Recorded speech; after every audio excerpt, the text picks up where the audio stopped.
আসসালামু আলাইকুম। আমি নাহিদা। কেমন আছেন সবাই? আশা করছি আল্লাহর রহমতে ভালো আছেন। আলহামদুলিল্লাহ আমরাও ভালো আছি। আমার আরও একটি ব্লগে আপনাদের সবাইকে জানাই স্বাগত।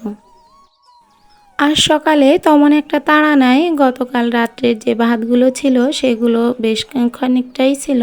তো সে কারণে ওই ভাতগুলো সকালে খেয়ে নেব সবাই মিলে, যে কারণে সকালে রান্নাটা একটু লেটে যাব। তো ভাবলাম যে বসে না থেকে এইদিকে বাবুর রুমের বেডটা আজকে তো একটু বেড কভারটা চেঞ্জ করা দরকার, কেননা ওর দেখছি যে অ্যালার্জি হচ্ছে।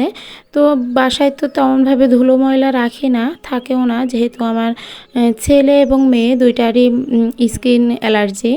কোনো ময়লা লাগলে সেই জায়গাটা অ্যালার্জি হয়। আর ছেলেটার দেখছি যে চোখটাও ফুলে পড়েছে, মানে লাল হয়ে গেছে। তো তাড়াতাড়ি সকালে উঠে আগে ওর বেড কভারটা চেঞ্জ করে দিলাম, যে দেখা যাক এবার যদি লাল হয় তাহলে বুঝবো যে হ্যাঁ বেড কভারটাই হয়তো নোংরা ছিল অথবা কিছু পোকামাকড় উঠছিল, সেই কারণে হয়তো অ্যালার্জিটা হয়েছে।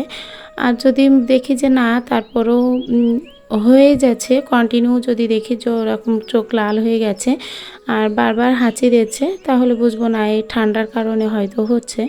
আসলে এই সময়টাতে ও ভীষণ অসুস্থ থাকে, যেহেতু ও নিউমোনিয়ার রোগী। তো ছোটোবেলা থেকেই এটা আর সারলই না, অনেক চিকিৎসা করেছি তবুও পুরোপুরিভাবে ওর অসুস্থতা সারেনি। তো এদিকে সকালে উঠে পুরো একদম ক্লিন করে নিয়েছি ওর বেডরুমটা। আর আমার বেডরুমটাতেও তো ওরা সবসময় রয়েছে, যে কারণে আমারটা গোছাতে পারিনি। যেহেতু যে রুমটাতে অনেক লোকজন থাকে সেই রুমটা কিন্তু গুছিয়ে ওঠা হয় না। হয়তো গুছাই, কিন্তু সেইভাবে যে গুছিয়ে উঠতে পারি সেটা কিন্তু নয়।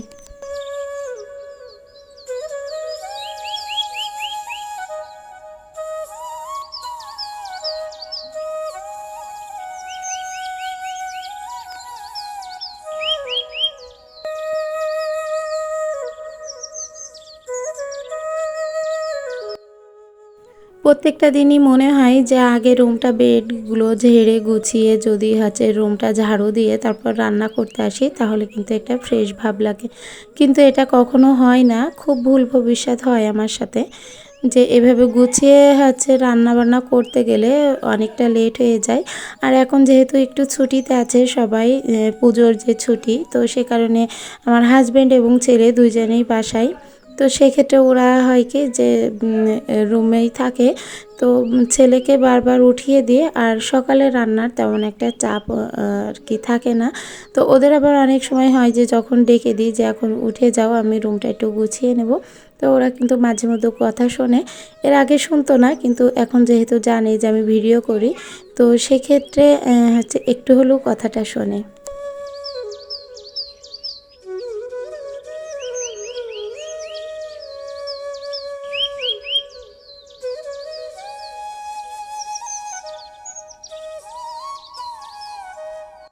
চালটা ঝাড়ার সময় আগেই থেকেই আমি হাঁড়িতে পানি দিয়ে নিয়েছিলাম। পানিটা আগে জাল করে নিয়েছি। যখন দেখলাম যে পানিটা ফুটে উঠেছে, মানে একটু গরম হয়ে গেছে, সেই পর্যায়ে যেয়ে আমি চালটা ধুয়ে দিয়ে দিয়েছি। প্রতিদিন সেম কাজই করি, কেননা চালটা যদি একসাথে ধুয়ে ঠান্ডা পানিটা দিই, তা ওই ভাতটা হতে অনেকটা সময় লেগে যায়।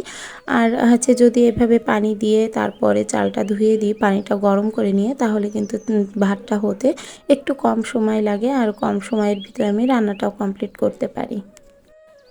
এই ভেন্ডিগুলো আজ 3 দিন হয়েছে এনেছে। তো আজ যদি রান্না না করি তাহলে এরপরে হয়তো আর খেতে পারবো না। তো অনেকগুলো ভেন্ডি দেখছি এর ভিতরে শক্ত হয়ে গেছে, কেননা ভেন্ডি তো রেখে খাওয়া যায় না, একদম শক্ত হয়ে যায়। যত জালি তাই কিনে নিয়ে আসুক না কেন, নরমই হোক না কেন, এগুলো ঘরে রেখে দিলেই শক্ত হয়ে যাবে। তো আজ ভাবলাম না, এটা বেশ কয়েকটা দেখছি তাও একটু শক্ত আছে, তো ভাবলাম আজকে একটু ভাজি করে নিব। আর দেখা যাক কি করা যায়, যেহেতু বাবুর অ্যালার্জি, সেই হিসেব করে আমাকে রান্না করতে হবে। মিষ্টি কুমড়া যে রান্না করব সেটাতেও ওর অ্যালার্জি, কলা রান্না করব সেটাতেও ওর অ্যালার্জি, আর ভেন্ডি তো খাবেও না। তো কি করব, অনেক ভেবে চিন্তে কাজটা করতে হয় আমাকে। তো লাস্টে ভাবলাম যে না থাক, আজকে ভেন্ডি ভাজি আর মাছ ঝোলটা করব। প্রথমে ছাদে গেছিলাম, যে ভাবলাম যে পুঁই শাকের অনেক সুন্দর সুন্দর আগা হয়েছে একদম। তো সেই হচ্ছে আগাগুলো কেটে মাছ দিয়ে রান্না করব। খেতে দারুণ লাগবে, কিন্তু পরবর্তীতে ভাবলাম না, ছেলেটার কথা ভেবে পুঁইশাকটা রান্না করলাম না, ভাবলাম ওর জন্য একটু মাছ ঝোল করি। তো একা খাবে কেন, যেহেতু সবার জন্য একসাথে মাছ ঝোলটা করে নেব। আর এদিকে ভেন্ডিটা আজকে ভাজি করে নিলাম, এটা আমরা খাবো। আর ওর জন্য তো মাছ ভোনা মানে মাছের ঝোলটা আর কি করব, মাছ ভোনা করব না, মাছের যে পাতলা ঝোলটা হয় সেটা করব।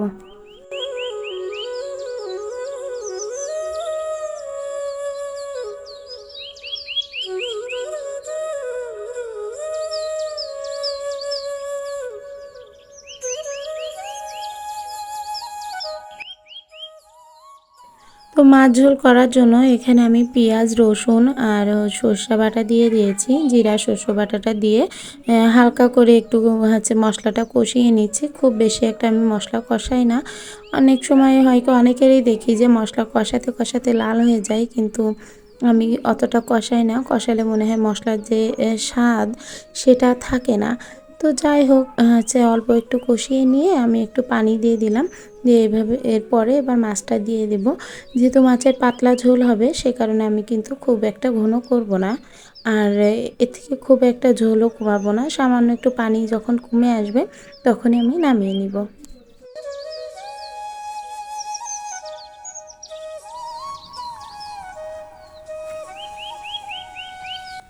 দেখুন, চুলার ভিতরে দিয়ে দিয়েছিলাম নারিকেলের মালা। আর নারকেলের মালা দেওয়ার পর পর এত পরিমাণে আগুন ধরে গেছে, তো আমি হু হু করে জ্বলছে, আমি তো তাকায়েই আছি যে এটা কি হচ্ছে। মানে তরকারিটা এত টকবক করে ফুটছে, দেখতে কিন্তু ভীষণ ভালো লাগছে।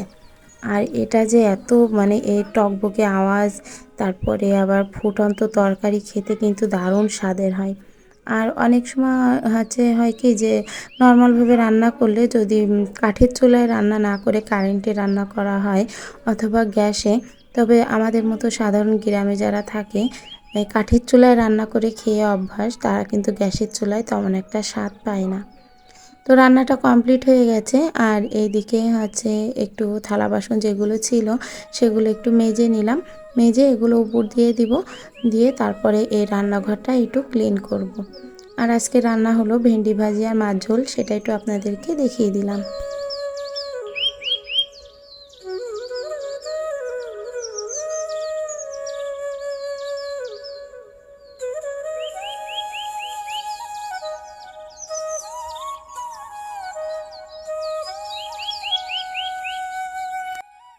শীতকাল তো চলেই আসছে, আর শীতকালের এই কাজগুলো যদি এখনই না করি তাহলে কিন্তু অনেকটা পিছিয়ে পড়ব বলতে এই টাইমটাই হচ্ছে সবজি লাগানোর টাইম।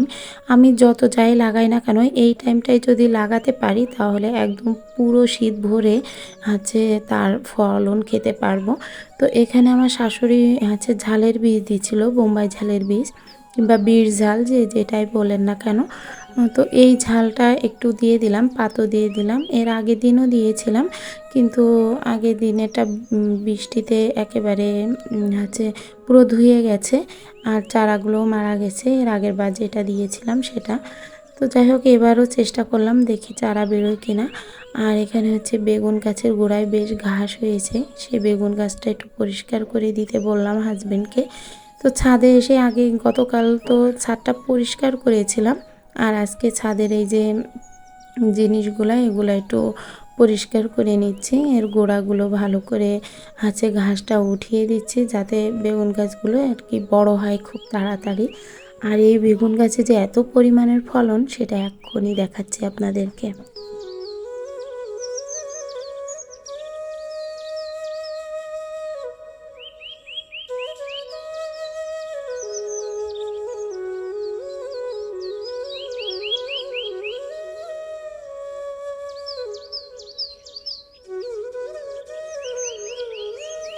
এই বেগুন গাছে এক সপ্তাহের ভিতরে মানে 10টা থেকে 12টা করে বেগুন উঠানো যায়। আর এই বেগুনগুলা যে এত সুস্বাদু খেতে, সেটা তো মানে যে খেয়েছে বা অথবা যারা খেয়েছে তারা ভালো বলতে পারবে। আর এই দেখুন, ঝাল গাছে ঝাল ধরেছে একদম আগায়, কোনো ডালপালা না, কোনো কিচ্ছু না, আগায় একদম থোকা থোকা ঝাল ধরে রয়েছে। এটা যে কোন ধরনের, আমি এই প্রথম এই ধরনের গাছ দেখলাম যে মানুষ হচ্ছে অন্যান্য গাছের তো শাখায় প্রশাখায় হচ্ছে ঝালটা ধরে, আর এই গাছটাতে একদম পুরো আগায় থোকা থোকা ফুল যেমন হয় ঠিক তেমনভাবে ঝাল ধরে। তো দেখতে কিন্তু এতটা ভালো লাগে, সেটা তো মানে দেখতে ইচ্ছা করে। ছাদে যখন আসি তখনই মনে হয় যে গাছগুলো একটু ছুঁই, গাছগুলোর হচ্ছে দেখি, তো ছাদ থেকে যেতে ইচ্ছা করে না। আর এই যে সেই বেগুন গাছ থেকে 2টা বেগুন পেকে গেছে, তো এই 2টা বেগুন ভাবছি বিছিয়ে রাখবো, তো সাথে করে নিয়ে আসলাম। আর এইদিকে গতকাল তো হচ্ছে পুঁই শাকের বানটাও ঠিক করেছি, আর আজকে ভাবছি যে এইগুলো মিষ্টি কুমড়া আছে তো সেগুলো আজকে পেড়ে নিয়ে যাব, কেননা মিষ্টি কুমড়া গাছটাও মরে গেছে।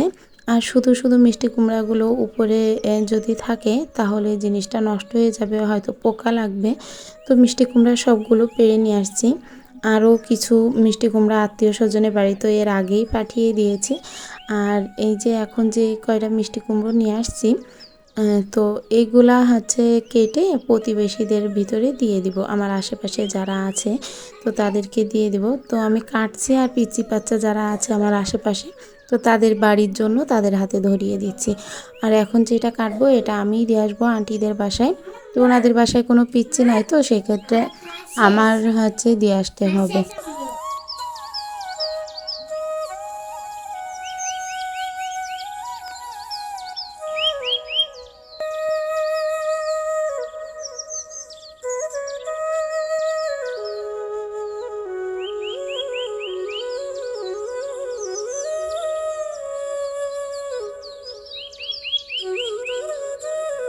আন্টিদেরকে কুমড়াগুলো দিয়ে এসে তারপরে বাসার টুকিটাকি যে কাজগুলো হচ্ছে পড়েছিল সেগুলো কমপ্লিট করছি। এই ইন্ডাকশনটা হচ্ছে বেশ 2-3 দিন যাবত আমি তো হচ্ছে হাতে দিতে পারিনি, কেননা পুজোর যে অর্ডার ছিল, তারপর প্রচুর পরিমাণে বেচা কিনা চলছিল, নিজের শরীর অসুস্থ ছিল, হসপিটালে দৌড়াদৌড়ি, এই একটা সপ্তাহ ভীষণ পরিমাণে ব্যস্তভাবে গিয়েছি।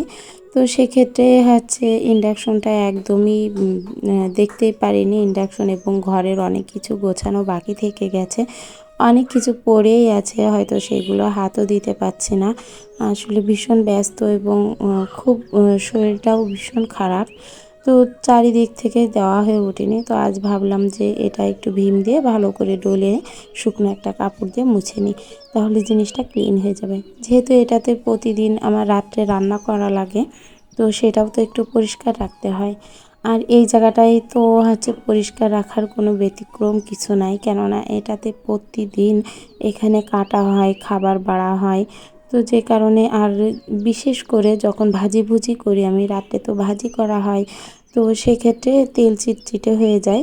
তো এই কারণে এর পুরো টাইসটাও যদি আমি একটু ধুয়ে নিতে পারতাম তাহলেও হয়তো আজকে ভালো হতো, কিন্তু আজ আর হবে না, যদি হয় অথবা কাল পরশু চেষ্টা করে দেখতে হবে। তো আমার আজকের ভিডিওটা এই পর্যায়ে শেষ করছি, দেখাবো অন্য কোনো ভিডিওতে। যারা আমার ভিডিওটি নতুন দেখছেন তা অবশ্যই আমার চ্যানেলটিকে সাবস্ক্রাইব করবেন আর একটা লাইক দিতে ভুলবেন না, যদি চান আপনাদের এই বোনটি একটু হলেও ইউটিউবে জায়গা করে নিন। আল্লাহ হাফেজ।